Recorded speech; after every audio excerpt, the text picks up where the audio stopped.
Hello people, welcome to Inadequate Mother.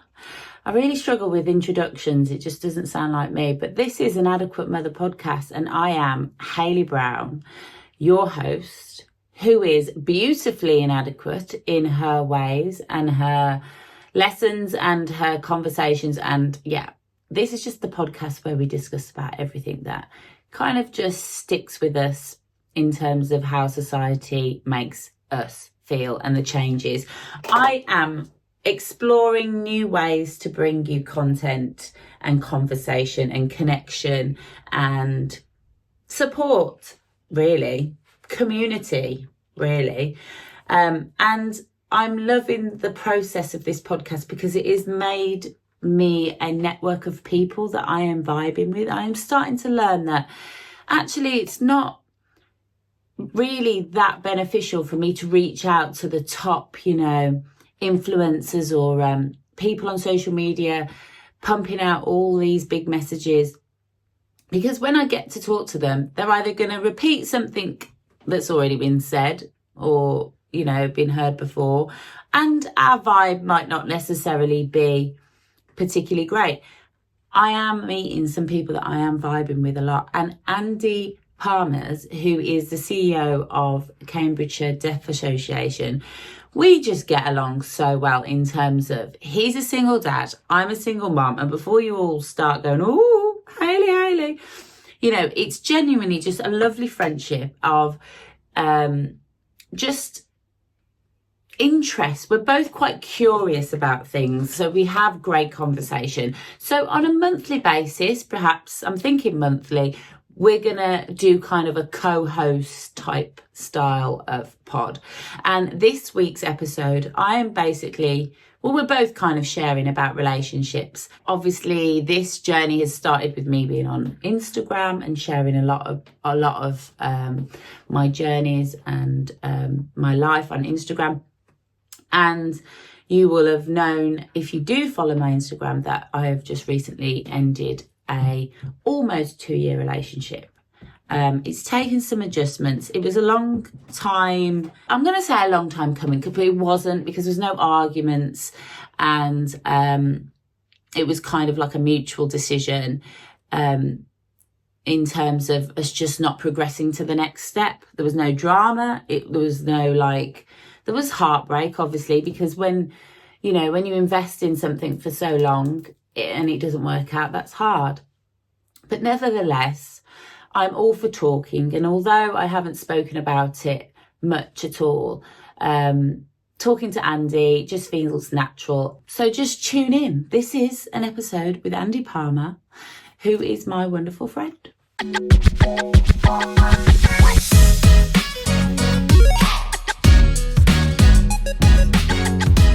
Well, I've decided, Andy, that you need to be my muse, my podcasting muse, because we have some great conversations, and I would just like to have monthly check-ins and just check in with one another, see how we're doing with work, with single life now that we're both single. You're like a new excited member of the club.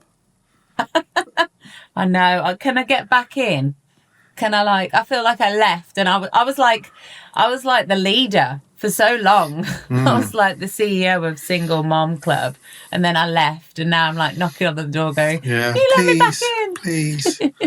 Oh, sorry. Are we recording this? Oh, yeah. Yeah, it's fine. Oh, I'm sorry it didn't work out. Sorry it didn't work out. He said it. He said it so did it in my hands. Sorry it didn't work out.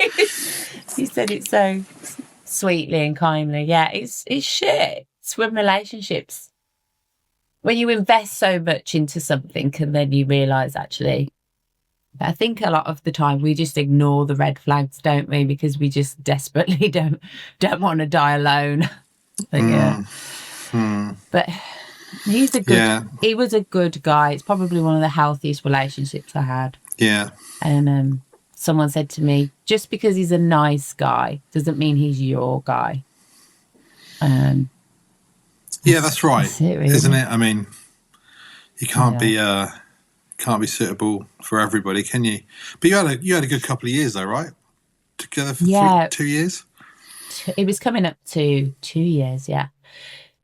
2 years, and I mean, who knows? If it's meant to be, it will be. But at the moment, I'm just focused on buying a house, developing this podcast, and and transitioning into this period where I'm going to lose one of my kids in a year. You know, Kyla's going off to uni, Wow. so it's just going to be me and Ava. Yeah, I'm not looking forward to it. No, I used to cry in the car thinking about that. Really? Before he went? Yeah. Before he went, I cry in the car. You know, you drive in and listening to music, and obviously dead happy that kids go to university. Of course, it's an amazing thing, and that's all part of life's journey. And they go to university and learn and change. You know, in a way they can. I don't think they could ever do it at home. But yeah, there was a particular line in a book, an audio book, and I remember driving, listening to it, and it just set me off. And I just kept listening to that line over and over again. Anyway, it's a book called Between the World and I by Ta-Nehisi Coates, right? And it's about race. And it's about this guy's experience through race and him traveling around Europe as well, and all the experiences of all these things that he did. Really interesting book, great to listen to, and the way he reads it. I believe the narrator is the guy who wrote the book. Just sounds amazing all the way through. Anyway, he's talking about his relationship with his son. I can't even begin to talk about it without feeling upset immediately. Right, I just immediately feel that, you know, that pressure behind your eyes a little bit and your throat goes a little bit because you know you're upset, yeah. And all he says is, as we enter our last few years together, and then but that's a line amongst other things about the relationship with his son, and the way he reads is very good. But as he says, we enter our last few years together, and when he said that, it just hit me that, we are, aren't we? We're entering our last few years together. That, you know, it's been such an amazing journey, and we're now coming to the end of that, and obviously it's been great since then. Like there's nothing. It's not like it's the end of something, but it's the start of something End of the world. else. Yeah, but it's the start of something else. It's the start of a different type of parental relationship, isn't it? It's a different dynamic. So it's one you don't know yet because you haven't seen it for yourself or experienced it. So yeah, it's the end of one thing and it starts another thing. And if anything, I kind of like, if you know, I still have a son, but I've also got like a friend, you know, as well. So that's like an adult sort of male who, you know, more or less laughs at everything, all my jokes, you know. But yeah, it sounds like you've done it. Sounds like you've managed the transition very well. And I think I've always been particularly nervous because I don't think either of my parents handled that transition very well. They didn't cope. And I think that's another area of inadequacy a big area actually, is because how do you go from being a parent to a child to then a parent to an adult that wants to make all these mistakes, do all these things, talk to you in a certain way, and you've got to automatically just overnight almost change who you are. And my dad, I remember like him trying to like not beat me, but reprimand me as an 18-year-old adult. Yeah. And he was trying to reprimand me as a child. Right. And we went through a real hard time because he didn't know how to. Because I see your dad on social media, he looks mellow. He's a Christian man. He's the best, got the best heart I've ever known. Slim. He's Jamaican. He doesn't look. He looks young, doesn't he? Yeah.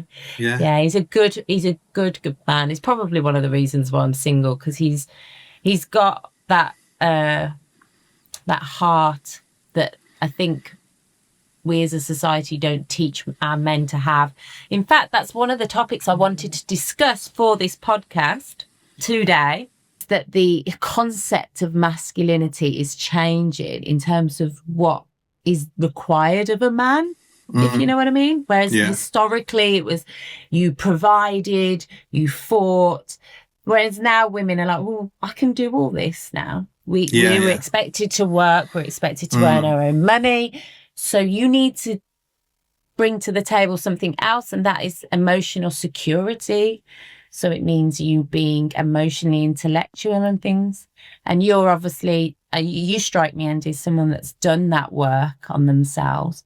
But there's a lot of men that haven't. I think I would like experience the same feelings of are probably very similar feelings to any other thing that's genetically similar to me.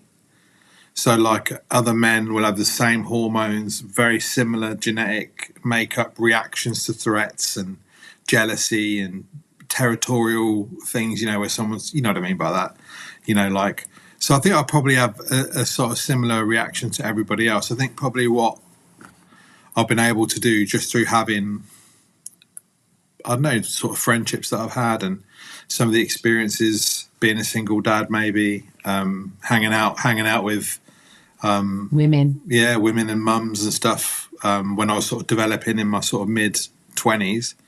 I think maybe I just allow myself a bit of time to think, maybe just think about how I'm reacting to something. Just think about it, because I think we have these like responses to things and we want to do something, but the responses we have to things don't fit in the 21st century. The way we're wired up is not for the world we live in now. We're wired up for something,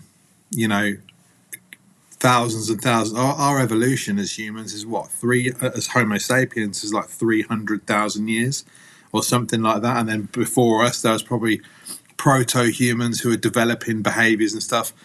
The modern world we live in is so fresh if you look at that time span. And so all these things that are happening to us, they're right, but they're just right for a different age. They're just right for prehistoric times, really. And I think that's what modern men probably have to do a bit more, is just be able to recognize a feeling like that's jealousy. I feel jealous, or I feel territorial. Whatever you feel, like the thing that's going to basically probably ruin your day or your relationship with someone else. Just think for a second. I think for me as well, I was talking to someone because we were talking about how women as well, on top of this emasculation that's happening, women aren't having kids as much. There's been a massive decline in pregnancies, and they're asking me why I think that, and I think it's because that we are like in this fresh new world and there's a lot of uncertainty everywhere. And when a woman is raising her child, she's pouring everything emotionally into nurturing. And, like a flamingo loses its pink, it becomes white because it just gives everything to that child. And then it's up to the man to then fill that woman up emotionally. And I just don't think men have been taught that. They've just been taught to fill up the bowl of food and make everything safe, but they've not been they've not been taught how to fill that woman up, so then she's got more to give that child. Whereas a woman now is so drained by society as it is, because our mental well-being is so poor everywhere, that the thought of draining yourself into a child and then not being able to rely on a man to then fill you up. So it's that in terms of the emasculinity. It's not about we want you to be a woman. It's just about we've got different needs. So you just need to learn how to be a different type of masculine. Yeah. So from a woman's perspective, you're approaching middle age, right? So So what are you talking about? So you could probably got, you're in the middle of the timeline, right? So you can see younger and you can see out. Let's compare men today. I'm on the fence. Well, you know what I mean. You've got younger just ones. Just say it, Andy. You've dated some golden oldies. No, I'm just saying you've got a great perspective. You've got a great perspective. Are you trying to say I'm about to enter my cougar era? Well, that wasn't what was going through my head, It's going through mine. No, I'm only joking. I'm not going to do that. That's right. I'm sure you'll get offers from younger guys. Let's compare your dad, who you were talking about earlier, right? Yeah. And you were saying your dad used to get frustrated with you when you were like 18, and you used to have some chatting matches, right? So you said that. not that's relevant to this, but and then you've got guys coming through, younger men that you might encounter, and then you've got guys our age. I know a bit older than you, but what's changed in men, do you think? Well, just I think there's that awareness that there needs to be a bit more. I was always raised, for example, and told you can always tell where a man's heart is by where his wallet goes. That's how, literally, as young women, you were taught that. Right. And the reality is, as a woman that's at an age and I've had a fair few relationships, I can tell you now that that's not the case. And it's a case of like, sometimes when a man gives money and financial security, he's almost then wired to not have to give anything as much emotionally. Right. So I just think younger men are catching, and also like younger men are doing more of the childcare because their missus might earn just as much as them, you know. So then I think younger men are starting to think, but then there's just this age that's like, there's just this generation where they're on one side and that's they remember what was, and they've got one foot in the door of what is, and it's just really uncertain, very confusing. Yeah.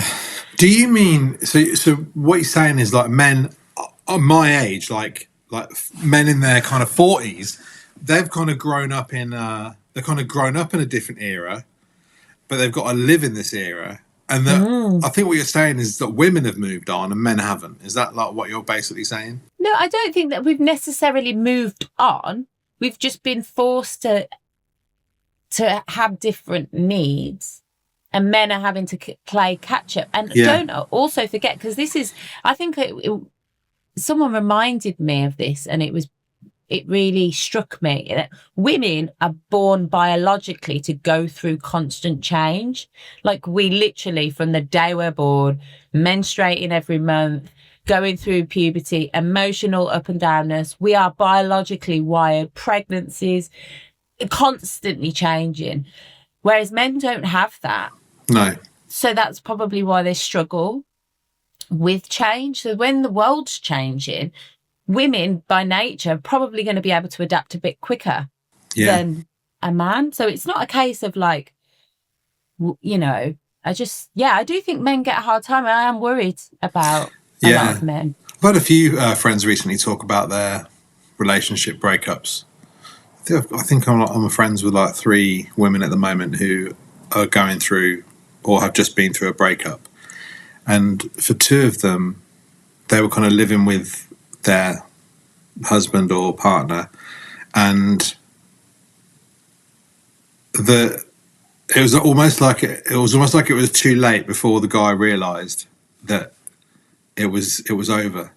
So despite the kind of relationship maybe degrading or things that the woman was saying, it was only once it was all over and the decision had been made, and it's literally there's nothing left.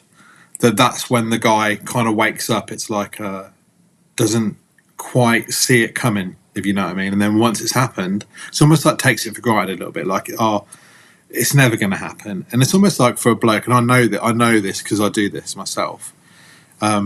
It's almost like I think I can restore a relationship by having one good day, or you know, like there could be problems, but if we go out and have a good day, and so the most recent experience is like really positive, then I can be like, everything's fine. But, you know, maybe it's not. I think I might have done that in the past and sort of kidded myself on a little bit. But I think everyone does that a little bit. Like they think, oh, it's not that bad, we've had a good day. I think you've really touched on something when you said like men don't realise until it's over, or because I think women switch off mentally before they actually leave. And it's that kind of, again, what I'm saying about that need for men to understand women emotionally. Do you remember that book when we were little? It was called Men Are From Venus, or Women Are From... I think it's up there. I've got it somewhere. Yeah. I remember my mum having it and me looking at that book going, what's this mean, Mum? But like still, like that was, you know, how many years ago? Yeah. And I just think men...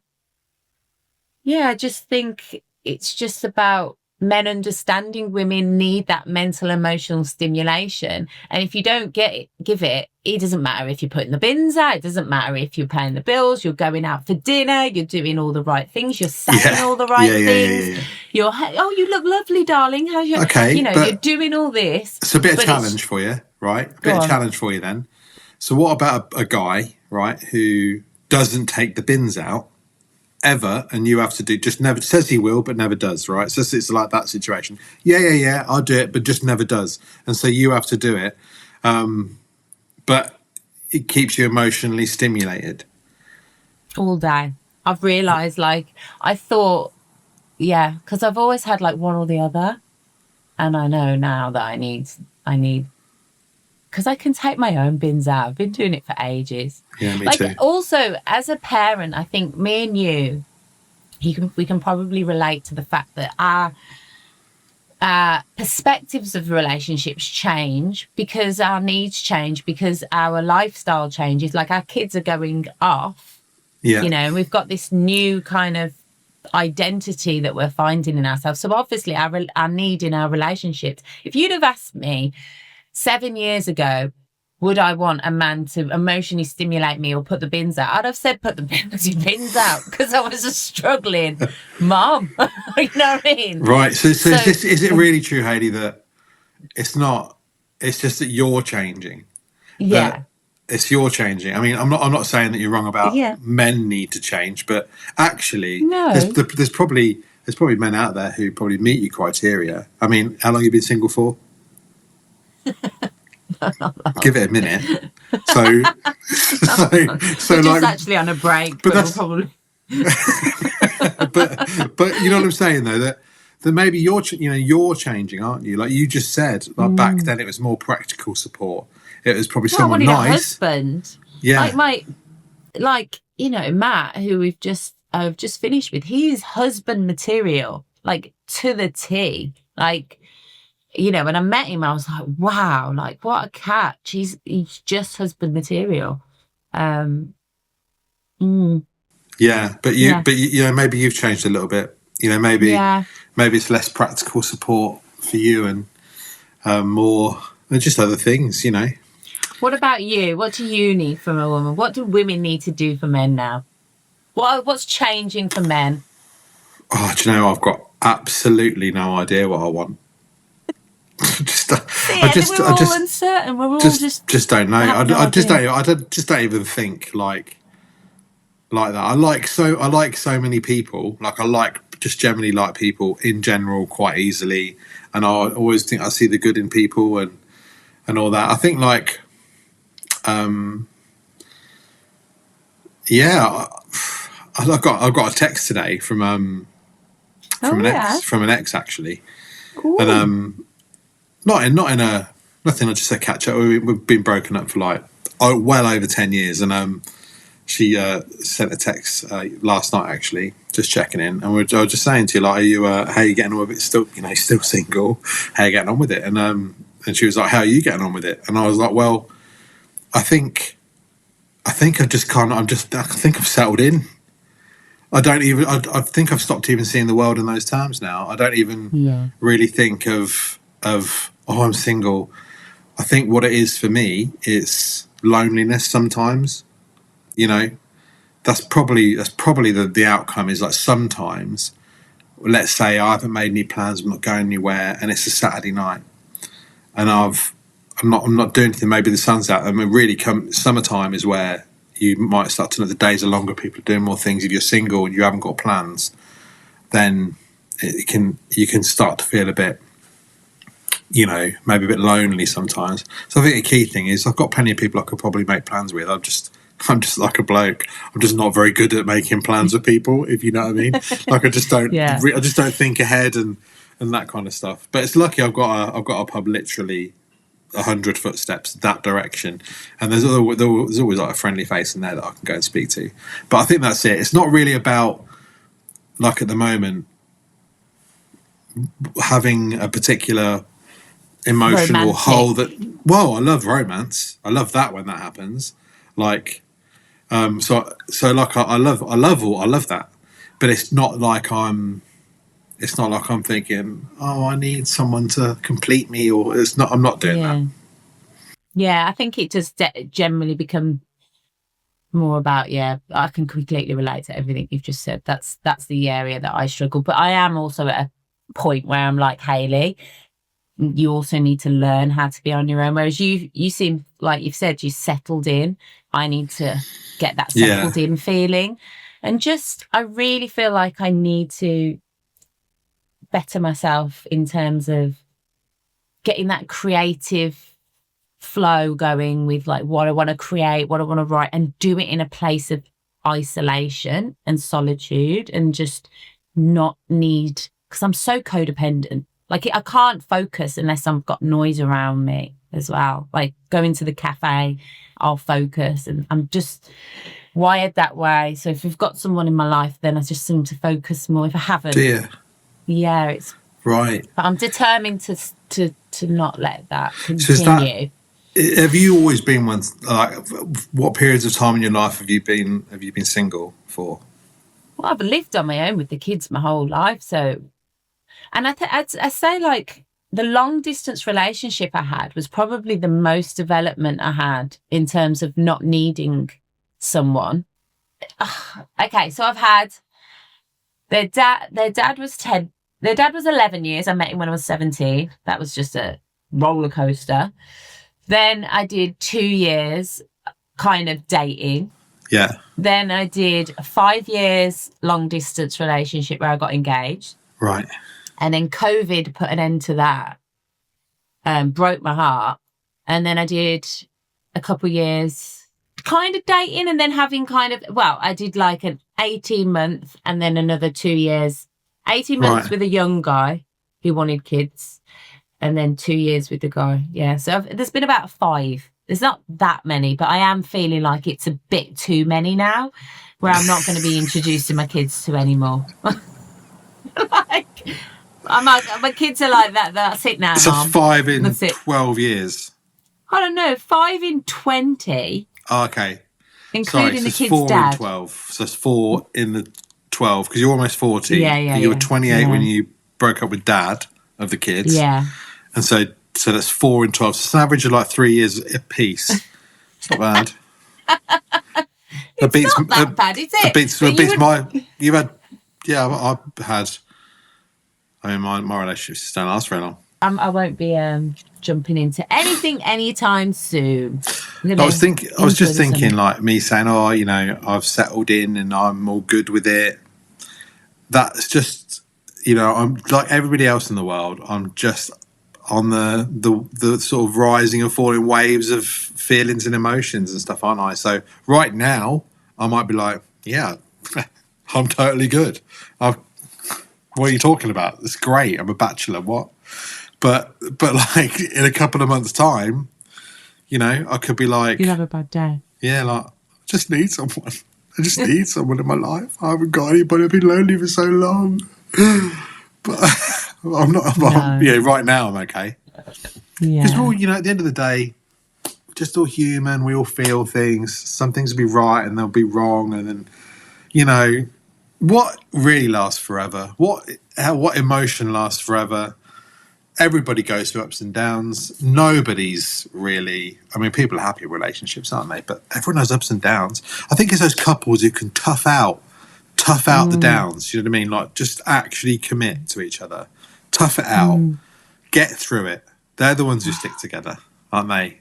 You know, rather than just me, literally, I wear at the first sign of an iceberg, I've got my life jacket on and I'm abseiling down the side of the ship into a lifeboat. And it's like the iceberg's 20 miles away. I'm like, abort, red flag, red flag, red flag, go. Yeah, alert. That's good, because whereas I've ignored those, going, nope, stick it out, stick it out, stick it out, stick it out, stick it out, stick it out, stick it out, until I go, I can't stick this out. And then my kids, my kids have gotten to know this person, so I'm like, oh, maybe I do need to be a bit more abseiling. Nah, don't copy me. I think like people who exude confidence are more attractive. I think confident people seem attractive, right? But then other people see kind of vulnerability as attractive too, don't they? Like, do they? I think so. See vulnerability in women? So. Yeah, I think so. I think if men see like vulnerability, they're attracted to it because they want to protect. Like Princess Diana always had that kind of, when she was pictured, she would look sheepish and she had that kind of like vulnerability about her, didn't she? You know what I mean? I'm just thinking like, that's the opposite to me then. The opposite to you, yeah. Honestly, yeah. No, that's the opposite to me. You don't come across as vulnerable. And it's I think I'm a lot. I think I'm too much for most men, to be honest. Do you think so? Yeah. Yeah. I think they fall for like one type of Hayley, because there's like lots of different types of Hayley. There's like mummy Hayley. There's, hardworking, can take on the world, survivor Hayley. Yeah. And then there's like free-spirited hippie. Yeah.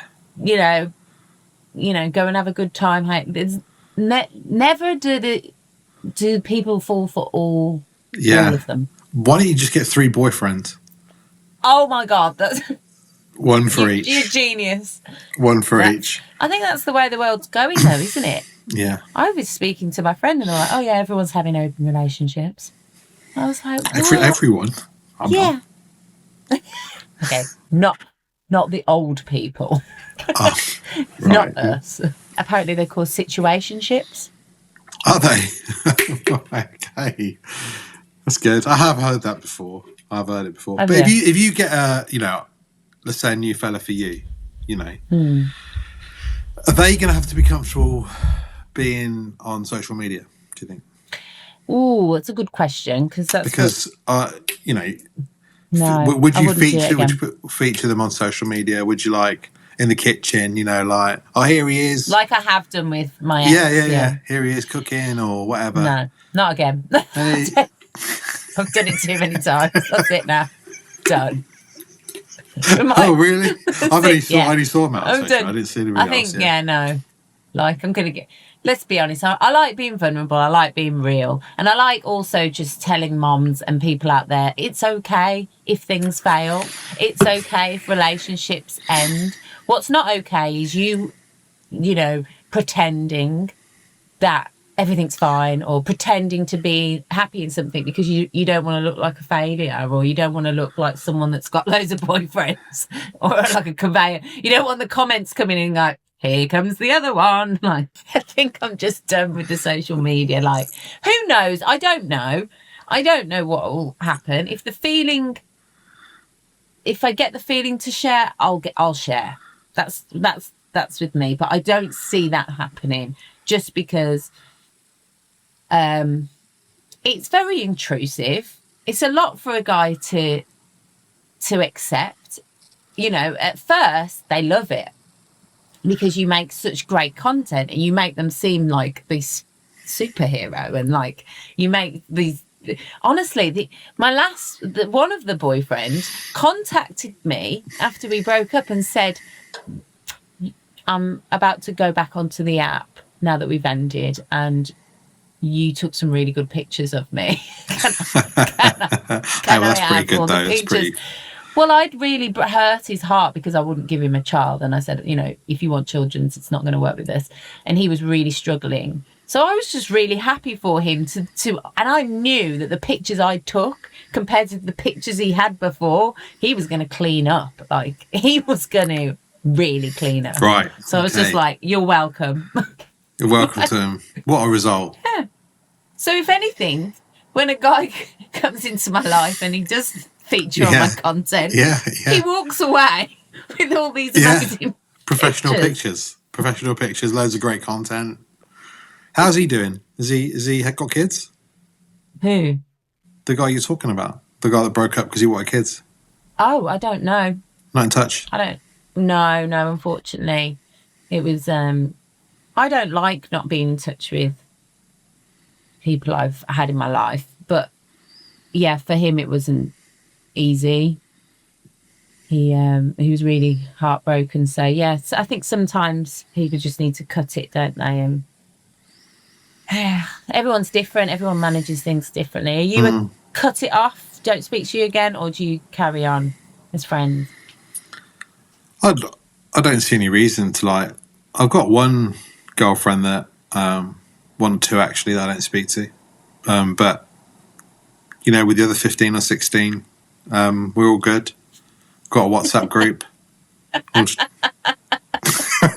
Just messing. No, generally speaking, yeah, I think I do. Just generally keep in touch, you know, and try and keep it cordial. But not all the time. Doesn't work like that all the time. I think it just depends on the context of how it ends and how easy that is going to be, you know. But if it's all being equal, like, I think if things don't work out in a relationship, doesn't make that person a bad person. No. Doesn't mean anything like that. You could still chat and catch up, and you know. Yeah. Doesn't have to be weird. If anything, from this episode, I would just love mothers that do feel, single moms that are dating, or people that are in relationships or trying to find the one. And it is an area where society is feeling completely inadequate because we're all just a bit lost with it. But just to not think of it so much like this failed, that was a success. We've got such, we grew up with such like black and white concepts of what relationship is: good, bad, fail, success, you know. And just look at it a bit more broadly, with the fact that as long as you've learned something, as long as you've gained something, it's all good. And try and get rid of those voices that you think people are saying in terms of, because I know that I hear them and I think, like, my kids say to me, like, oh, daddy's found the one, because their dad broke up. When we broke up with my children's dad, he went and found an incredible woman. Like, she's lovely, to the point where, like, me and my friends were going, is it me? How has he got her? Like, she's absolutely a beautiful person, and he is not going to lose her. Like, you know, and they've got new kids, new family. So they're like, obviously my kids are looking at me and like, Mom, what, you know, why haven't you done what Dad's done? And I struggle sometimes where I feel really inadequate, but I have to just be kind to myself and say, well, actually, I haven't had all the time and freedom and flexibility to be able to go and have, you know, find the one and develop that relationship, because my focus has been on you as the primary carer, and two, I haven't settled to just need someone, which I think a lot of single moms will do. They'll just be like, anyone will do because I don't want to be on my own. And I haven't done that. That really happens, does it? Do you think people just settle for anybody because they're single? I think if you've got kids and you know that it's a lot for a man to take on, because it is, you know, I've not found, you know, someone that wants to marry and move in with me and take things on, you know, and I consider myself to be quite a catch. So it is hard. It's not something that's easy. So I think women, they're bound to. And I think maybe because I was raised by a single mum, I'm more equipped to maybe just, I don't know, ride it out a little bit more than maybe if I didn't know what that looked like, maybe I wouldn't ride it out and I'd just kind of settled for. Yeah. Are you on any apps? Are you going to go on any apps? Do you do any of that? Yeah. In fact, was pretty gutted actually that my Hinge subscription auto-renewed, and I was like, oh, I forgot about that. So I got a notification from the bank, and it went, oh, we just paid this to this, and I was like, oh, how much is it? I'm not talking about that. It's fucking saying how much I spend on dating apps. But you know, anyone can find out for themselves what it is. Not a lot. I'm sure people. Not a lot. Okay. I think you have to interpret for half an hour to get 3 months subscription. So is there a deaf?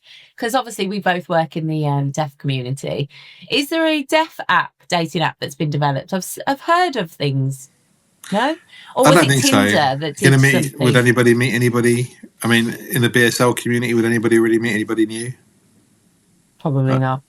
You know, I think we all probably... everyone kind of knows. I think there's probably one degree of separation in the deaf community. I think sometimes two. That's all there is in terms of you either know someone directly or you know someone who knows them. And that's more or less it. That's true. Yeah. I mean, in terms of the BSL, but I could be wrong about that. I think that's just my experience. But then I know a lot of people.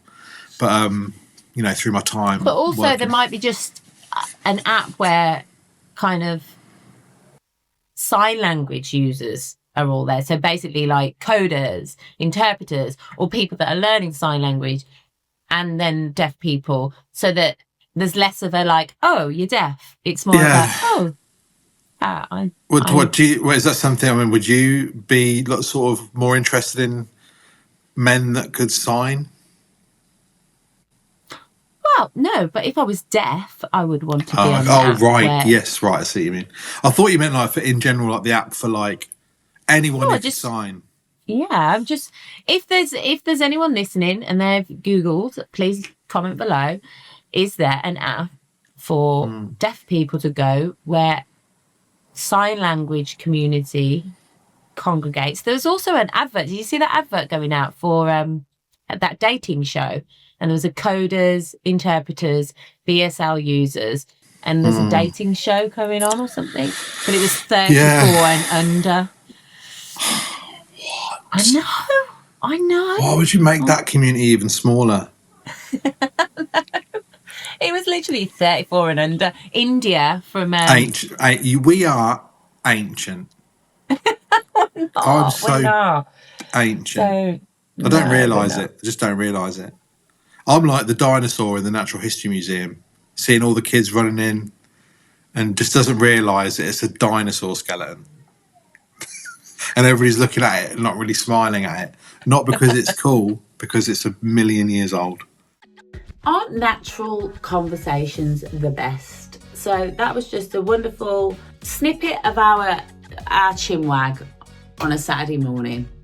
And we will continue this episode where we start to get deeper into topics of a different variety. We go from relationships and then we're moving on to more sociological conversations, let's say. But you will just have to wait and see, because that will be in part 2. So thanks for tuning in. Please hit subscribe. Please come and hook me up on Instagram. Connect with me. Tell me what parts of the conversation you love, what you'd love to talk about more. Let's get conversation flowing and let's interact with one another. I don't want to just be making videos and just hoping that people listen. I want you guys to interact with me. If you enjoyed this episode and you thought me and Andy were a vibe, hit us a message, subscribe, give a comment, do all that shit. Sorry I swore. And I'll see you again soon. Mwah.